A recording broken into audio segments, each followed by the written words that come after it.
由于全画幅相机的宽容度并没有人的眼睛那么强，在现场我们是能看到这个晚霞是黄光，以及近处这些暗部的这些树的叶子是一个翠绿色，整个环境是看上去稍微冷一点的。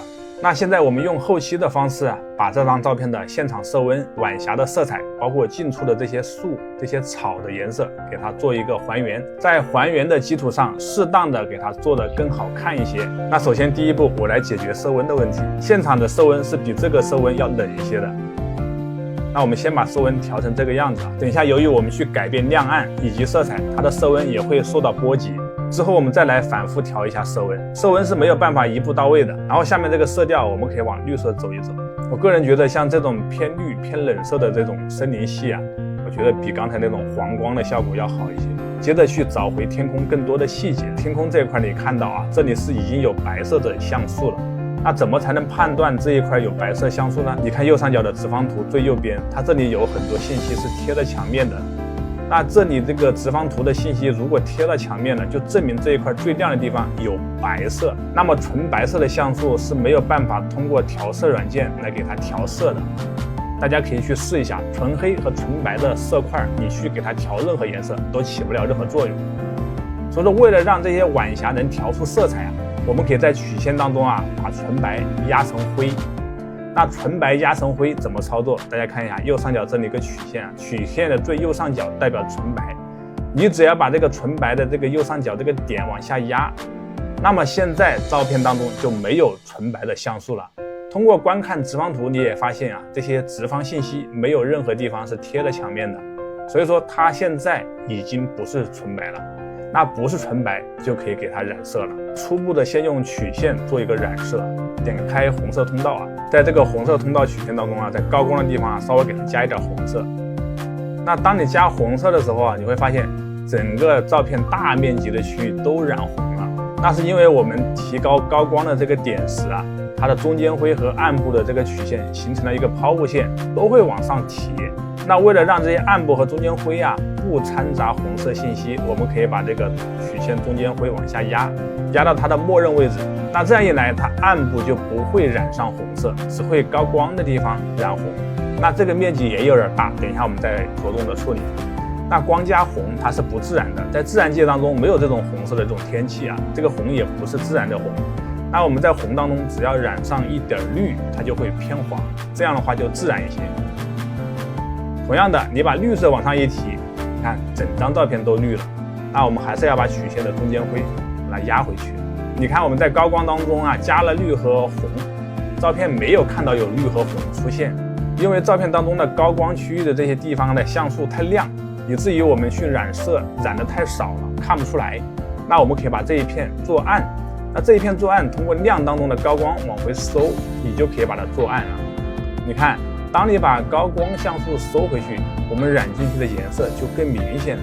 你看我们稍微动一点，颜色就非常的明显。那这就印证了我刚才所说的，纯白像素是染不了色的，越亮饱和度就越低，以至于纯白色的像素点你做任何调色看不出来效果。那曲线当中有这样一个纯白色的这一根线这根线是代表 RGB 3个通道的复合通道，也就是说这3种颜色是叠加在这里的。你只要把这3种颜色的曲线统一往上一提，这个照片就亮了，往下一压照片就暗了。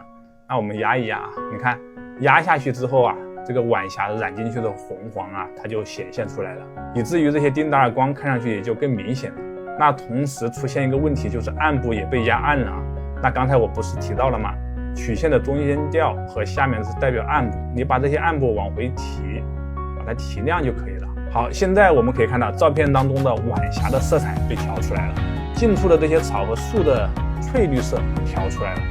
那最后就是色温没有还原到肉眼看到的那个效果，没有哪个是色温一步就能调好的。那这个时候我们把色温再往冷处走一走，色调再往绿色走一走，现在整个照片的感觉是不是就有一种深系的效果了？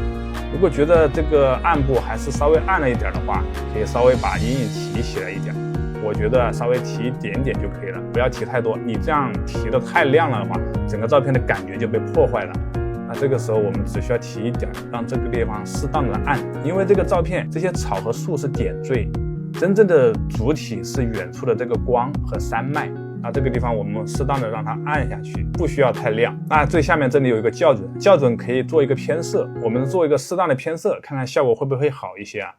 我通常会把蓝颜色通道的饱和拉高，这样的话会把绿色和黄色突出。你看，绿色和黄色非常的突出，所以说这个地方只要少拉一点，蓝颜色稍微做一个偏一些，这么稍微偏一点点，这张照片我觉得就比原图的这个没有色彩的效果要更好一些。好了，这就是我给新手同学分享的调色思路，我们下个视频再见，拜拜。这节课我们来利用前面所学到的调色工具来为这张环境人像做一个调色。那在学习调色的过程中啊，希望大家不要去死记硬背参数，因为每一张照片的拍摄主体、色彩、光影都是不同的，对应的调色参数也是千变万化，死记参数是没有任何作用的。希望大家在学习的过程中啊，去留意我调色思路。那我这里用了3个调色层呢，一个是可选颜色，把画面中的黄色啊给它削弱了一部分。接下来我又创建了一个色相饱和度，把人物的肤色稍微做了一个降低饱和、提高明度的操作，以及把后面的草、绿草的一些饱和稍微降了降。那最后我为这个画面增加了一个对比度啊，让画面看上去不要太灰。当然这个对比度啊可以适当的再多增加一些啊。那这样我们就把一个非常偏黄的暖色调的照片做成了这样一个类似于高级灰的一个色调。那高级灰的色调啊，就是淡化人物主体之外的一些不必要的色彩，也就是那些无关紧要的色彩。在原图的过程中啊，你会发现画面中的草地、太阳光照射的这种暖光源，这些颜色都过于鲜艳。这些鲜艳的颜色啊，直接就抢占了我们观看画面中的主体的这个注意力。高级灰的思路就是淡化主体之外的色彩。我们来一步一步的分解这个步骤。先删掉这3个调整层。首先我们去创建一个可选颜色，在可选颜色里面，我们要去选择我们需要削弱的色彩。画面中这些黄色啊，我们确实是觉得它不好看啊，想把它给削弱。那我们要在颜色里面选择黄色。那黄色想削弱，我们就要加它的互补色。黄色的互补色是什么颜色呢？是不是蓝色呀？我们要加蓝。但是这个可选颜色里面啊，并没有蓝色让我们去选。那这个时候我们就要选择黄色，因为蓝和黄是互补关系啊。我们把这个黄色给它减掉，就是变相的加了蓝啊。选择黄色啊，把它减掉，我们减50%啊，减50%，你可以看到画面中的黄色就被完全削掉了啊。好，那接下来我们再去创建另外一个调色层啊，就是色相饱和度。通过这个色相饱和度工具啊，把草地还有这些枯草的这些颜色啊，适当的再削弱啊。我们用这个小手工具去提取草地啊，然后把它的饱和度削弱，然后再去提取这个草堆啊，然后再次削弱。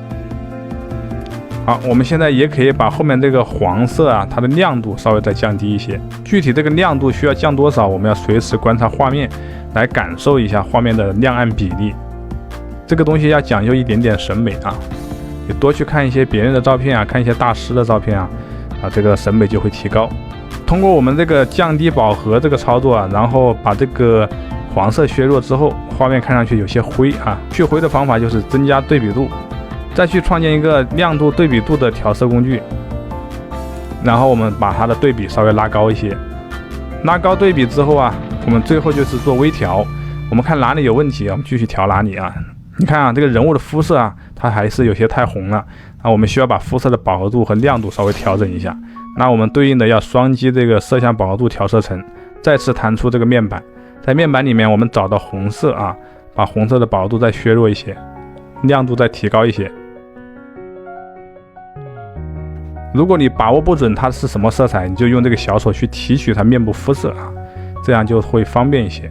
大家不要记我这个步骤，也不要记参数，大家只要明白一点，高级灰的倾向，首先你就需要把周围一些不必要的一些色彩的饱和度给它淡化掉，只保留主体，只突出主体就可以了。甚至我们还可以给它增加一个暗角，我们可以使用这个对象选择工具或者是快速选择工具，把人物主体啊给它框出来，包括这个草垛它其实也是主体，我们都给它一并框进去。鼠标右击找到选择反向，反过来之后做个羽化，点击选择，点击修改，点击羽化。这个羽化值啊，需要根据你的照片大小啊，也就是尺寸的大小。这张照片尺寸有些大啊，我们就给它羽化个300。羽化完300之后啊，我们就可以在最上面啊去创建一个曲线啊，把那个背景稍微压暗一些。好，这样就能更突出人物主体了。因为我们压暗的这个照片啊，它的饱和度又会提升，这都是前面讲色彩理论的时候讲过的啊。亮度被压暗之后，饱和度会提升，提升的话，你再次在这个色相饱和度里面去点开，把这需要降低饱和的地方啊，稍微再给它提取出来，然后再给它降一降。这就是通过我们学到的这些调色工具组合使用得到的一个调色啊。这就是原图，这是调整之后的一个效果。当然，我们调出来的效果不能保证所有人都喜欢。大家学习的过程中啊，学的就是一个思路啊，知道它的大致思路和这些工具的用法，根据你的审美去调整照片。好了，今天这个案例啊就分享到这里，我们下节课再见，拜拜。今天这节课我们来学习一下 Camera Raw 当中最核心的功能，也就是蒙版功能。那么我们以前学的课程中啊，这些调色工具啊，都是针对整张图进行调色啊。那么我们在 A4R 当中也可以对照片局部进行精细化控制的。那么我们就要借助今天要学的功能，也就是这个蒙版功能。这个蒙版功能，大家一定不要把 PS 里面的图层蒙版想成了 A4R 里面这个蒙版啊，两个蒙版是不同的概念。A4R 里面的蒙版，它其实就是做选择的一个工具而已。比如说我们要调天空，我们就需要用蒙版功能把天空选出来。比如说我们要调整这个大楼，我们就要用 A4R 里面的蒙版功能把这个大楼给它选出来。那么选择大楼、选择天空，还是选择汽车啊，还是选择地面呢？它都有不同的工具来完成的。比如说要选择天空，那么这个蒙版功能就有一个选择天空这个功能啊，一点它就会把天空给你选出来，很简单。那么选择天空和选择主体这两个功能是靠 AI 算法来做选择。那么下面这个画笔、线性渐变、镜像渐变、色彩范围、亮度范围是我们手动来选择某一个区域，自由度更高啊，上面是靠算法。自由度没那么高，一切听电脑的。那么最底下有一个景深范围，那么这个景深范围在我们用相机摄影的这部分人来说呢，这个景深范围是永远不能使用的啊，因为这个景深范围是需要你的设备有景深雷达或者是红外雷达扫描的功能的，你才能计算景深。目前据我所知，只有部分手机上会安装这个雷达功能啊。那么我们这个 A4R 当中的这个景深范围，只要你是用相机拍的照片，这个景深范围是无法激活的啊，无法使用啊。那么我们再来回到蒙版啊，这个蒙版呢，就是我刚才所说，只是在画面中某个区域做选择，选择出来之后单独调整它。那么我们单独调整，那有哪些参数可调呢？比如说啊，我现在给大家做个示范。我们现在利用这个选择天空，把整张照片的天空选出来啊，点击一下这个选择天空，我们就等这个电脑帮我们进行计算。好，这个时候呢，我们的电脑很快就把天空给我们选出来了。现在被红色这些区域所覆盖的面积就是天空，是不是？那么这个红色的颜色啊，它并没有任何实际上的作用啊，它只是方便我们去观察我们现在选的这个天空选的完整不完整啊。你也可以把这个红色换成别的颜色啊，在哪换呢？这里有个红点，大家看啊，把这个红点点开，在这里面找到你觉得看到舒服的颜色，用蓝色吧，因为蓝色比较特殊啊。你看，我现在就可以把我们蒙版这个提示颜色改成蓝色啊。这个蒙版所选出来的天空这个红色，并不是你照片上的颜色，你保存之后也不会带到你照片当中去啊，只是来方便我们来看到我们选择的这个天空选择的范围是哪些地方啊，起这么一个作用。如果你不想看啊，影响你的话，你就把前面这个勾显示叠加前面这个勾给去掉，这样一来我们就不会被那个颜色啊所覆盖了。那么取消这个勾并不影响我们去调整天空这块区域啊。你看啊，我们选择了天空之后，建立了一个天空的蒙版，大家看，建立了一个天空的蒙版在上面啊。那么这个蒙版啊，可以做什么操作呢？可以做下面这一系列的操作。大家看，曝光对比、高光阴影、白色黑色、色温、色调、色相、饱和度、纹理、清晰度、去薄雾、锐化、降噪、去边啊，都可以通过我们这个蒙版功能来进行调整，是不是？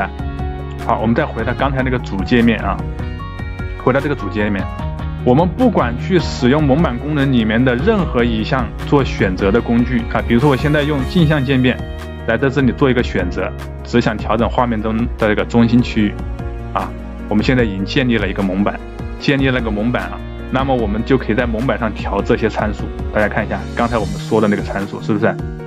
我们这个蒙版当中的任何一款做选区的工具啊，你只要把选区给建立出来了，它都可以给你提供这些参数的设置，是不是非常的灵活呀？你看看，我们再还原啊，比如我现在想把地面给它提亮啊，我不想提亮天空，只想提亮地面，那么我们就可以选择这个线性界面，点开线性界面，拉一条线起来。大家现在看到没有，地面这个区域就被红色所覆盖了，那么这个红色就是你刚才选择出来的区域。那么我们可以来调整它的曝光，把地面给它拉亮，是不是？大家看是不是？这就可以拉亮了，是不是？那么这个蒙版就是来做局部调整的一个工具。它为什么要叫蒙版啊？这个东西我们就不研究它了。如果把它换个名字叫做局部选区，我觉得更容易让小白理解了啊。好，那么我们再还原一下啊，我们再看这个画笔工具啊，这个画笔工具啊，它可以更自由灵活的根据我们的所想区域进行选择。你看啊，我们如果想把这个大楼给它调亮一点，我们地面也不想动它的话，我们就可以用这个画笔，用鼠标在这个大楼边上去画，把这个大楼全部给它涂成一个红色，然后我们就可以对它进行单独的控制，是不是？现在大家理解这个蒙版的功能没有？蒙版的功能其实就是利用这8种不同的工具对照片某一个区域做选择，选择出来了之后就可以提供这些参数设置来改变照片的局部。那么今天这节课不需要大家会这些工具，只需要大家理解这个蒙版是做什么的就行了。那么我们下节课开始会把每一个工具的详细设置和方法都教给大家。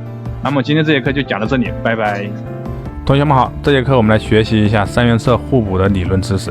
那我们可以看到这有红绿蓝3种颜色，那你看到这3种颜色相重叠之后啊，它会多出3种啊，就是青品黄。那么这个青品黄啊，就是三原色混合得出来的颜色。那像这个理论我们如何使用在照片调色当中呢？我这里给大家举个例子啊，给大家演示一下，大家不用跟着我念啊，因为我还没有讲到调色工具。那从下节课开始啊，我们就会着重来讲解一下 PS 里面这些调色工具了。那这是最后一节色彩理论课。好，那我们这里有一张黑白的照片呢，还有一张彩色的人像照片。那我们先讲一下这个黑白的啊，这有一张黑白色的一个沙漠图。那么沙漠给我们的印象啊是什么颜色呢？是黄色、橙色，对吧？那我们如果使用调色工具去调它的话，我们直接加黄啊是加不了这个颜色的。那既然我们在这里面找不到黄色可以加的话，我们就可以挑选其中2种颜色啊来进行混合，把这个黑白的沙漠混合成一个黄橙色。那黄橙色暖色啊是由哪2个颜色混的呢？你看左边这个混合图，你可以知道啊，红色和绿色混在一起才能混出这种黄色。那我们红色多给一点啊，绿色少给一点，它就能混出橘红色。那红和绿给的一样多了，它就会混出一个正宗的黄。那我们来试一下。我们先找到红，先为照片加一些红进去。好，那我们现在再找到绿啊，为照片当中啊去加一些绿进去。那你可以看到，我们现在这个黑白的沙漠图啊，就被我们混合出来的暖色黄色，对吧？这就是我们利用了3原色混合的原理，通过调色工具来进行调色。那通过这个演示，大家应该能明白色彩理论的重要性。如果你连色彩基本理论都不知道的话，你来使用这些调色工具啊，你根本是没办法调色的。我们上节课是不是学过互补理论呢？那黄色的互补色是什么颜色？是蓝色，对吧？那我现在去减蓝，是不是就可以变成黄呢？那正好这个曲线里面有个蓝色，我们把蓝色减去，它并没有变成我们认知中的沙漠的黄色。虽然说这个颜色带点黄绿啊，但是这种颜色并不是真实的沙漠色彩。我们这个曲线只要向下压，得到它的互补色，那这个互补色是比较暗的。那这个时候我们如果把 RGB 提亮呢，提亮它有点接近了，那这个时候我们再减点绿呢，是不是沙漠的颜色就出来了，对吧？那这个方法呢，它最终也能变成这个颜色，但是你必须懂得色彩的3要素：色相、饱和度和明度。照片的颜色和明亮度有关，这都是我们前面理论课讲过的。给大家示范的第一种，通过加红和加绿得到的黄，加红加绿，这样得到的黄，才是一个非常简单容易理解的方法。那后面第2种演示方法是为这个照片中减蓝，减蓝就是增加互补。但是我们这个蓝色被减下去之后，它得到的这个黄啊，它的色相和亮度都有一些不对啊。那你要学会去观察，你需要把它的一个绿色啊稍微减一点。这个时候它太暗了，那这种效果就像太阳落山的效果，但是实际当中啊，这张照片并不是这么暗啊。我们只需要给它增加一些亮度啊，它就回归自然了。在 PS 当中啊，有很多方法可以调出相同的效果，那这都是建立在你懂得色彩原理啊。如果你不懂色彩原理，那你第二种方法、第一种方法你都行不通，你都调不出来。好，我们再来看这张人像啊，彩色照片。这张照片啊，我们如果想让皮肤更白一些的话，那么我们就可以借助刚才的理论来进行操作了。想让这个皮肤变得更白，那你就需要抵消它的红，还是同样两种方法给大家演示。第一种方法是减红，那通过互补原理啊去减红。第二种方法我给大家演示混合啊，那我们先用互补减红，就是你找到红，先给它减去。你看没有？你只要一减红，它皮肤都暗下去了，它就不够亮了。那这个时候它会带一些绿色进去，因为这个人物皮肤啊，它不是纯正的这种红。那这里面没有橙色可以选啊，肤色是橙色，你没有橙色选，你只能选和橙色相近的颜色，那就是红啊，这里只有红。你减红，它就没有办法得到纯正的一个互补色青色，它得到是有一个偏移的颜色，在摄像环当中有个偏移的颜色，就是绿色。好，这个时候你可以明显发现啊，减了红之后，肤色的红啊被削弱了，但是绿色增加了。按说它应该是增加青色的，那由于这个肤色不是纯正的红，它没办法增加青色。不知道大家能不能理解？你学的这个理论知识是减红会得到青，但是我们在实际操作中，照片的肤色并不是红，它是橙。那这个曲线里面啊没有这个橙色选择，你只能选择橙色相近的颜色红色去减。那你减的这个红啊，就是减的不对啊，其实你没有减到红色，你只减了暖色和橙色周围的颜色。你把这个红色减下去，你得到的也不是纯正的对比色啊，也不是它的纯正对比色青色，也是青色周围的颜色。那青色周围颜色在摄像环当中啊，它就是一个绿。那绿色多了，你就在这里再减绿。减完绿之后啊，它的亮度并没有原图那么亮，你看原图还亮一些啊。那这个时候你就知道它的问题是暗了啊，那你就要把它给提亮。这样是不是肤色就白了？我们这个案例只是针对肤色，你不要去管头发和背景啊，因为头发和背景可以利用这个蒙版涂黑的方式给它还原。好，我们再来讲互补原理。那用互补原理去调是最正确的方法。你可以看到红色的对比色是什么？青色。那青色是怎么来的呢？青色是绿色和蓝色这两个颜色混合得来的。那我现在为这个画面中增加青色，就可以把这个肤色的红啊给它抵消一部分。那青色由蓝和绿组合的，那我们在这里找到蓝色啊，先加一些蓝进去，然后再加一些绿进去。好，当我们加了蓝加了绿，这个肤色是不是变得透亮白皙了？当然我们还需要增加一些对比，使用 RGB 里面的这个曲线来对比啊。现在大家看到这个效果就是增加了对比，抵消了红色。那这红色是怎么被抵消的？是用互补原理抵消的，是用加蓝和加绿的方式抵消的红。那这个对比是通过曲线 RGB 提亮亮补、压暗暗补得来的。这个曲线的调法啊，这个课程后面会给大家详细讲解。好了，今天这个三原色互补的原理就讲到这里啊，我们下节课正式进入调色工具的讲解。